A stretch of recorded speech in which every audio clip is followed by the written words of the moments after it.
Ana Munoz, Clinical Practice and Journal for Reflective Journal. I did see that there was some power struggles at the board meetings. Everybody had to get their input. The principal is a man of action, a very powerful voice, and he did implement some changes. He understands my situation of me being a special needs mom. He said that would help me be a good admin. I also noticed at the board meetings that everybody had suits, and he had a suit on. We were all taking notes, following along. I also did notice that there was formal settings. There was an educational code, and we follow federal, state, and local policies. He did use a bit of humor to make students on the board laugh. He says he's like Bruce Lee. That's his favorite character. He's always fighting off battles to save the day. He has to put out a lot of fires and handle situations in board meetings and at school. He always makes sure to put students first. He said his underlying belief is safety and to make sure all rules are followed and that kids are taken care of. He wants a school that has technology, art, and media. His big emphasis was to create and deliver content as an arts, media, and technology school.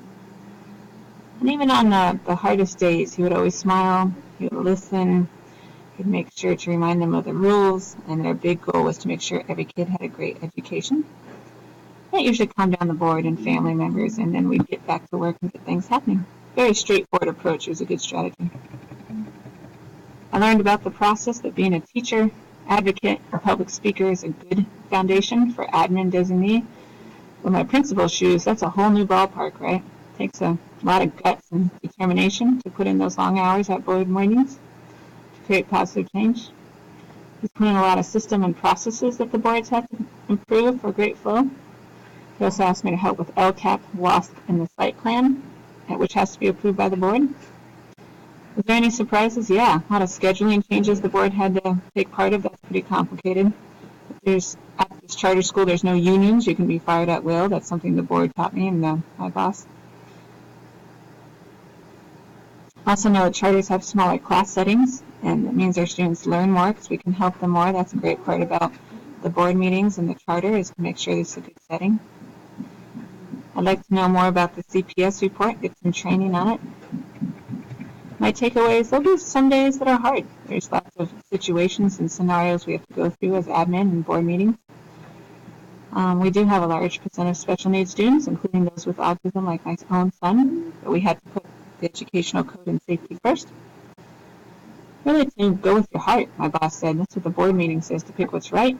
In the end, the head leader, the principal, everything falls on your shoulders, so you got to be able to defend your thoughts to the board, to the students and the staff to do what's right.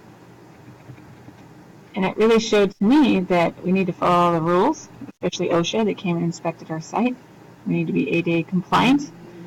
The principal did spend time explaining to me so I could present stuff, including the IDEA law to take care of our special kids, and the uniform complaint form, which was in the handbook, but it's based off the educational code, which was used in the board meeting, brought up that that's why we have to do suspensions and expulsions by following the uniform complaint form.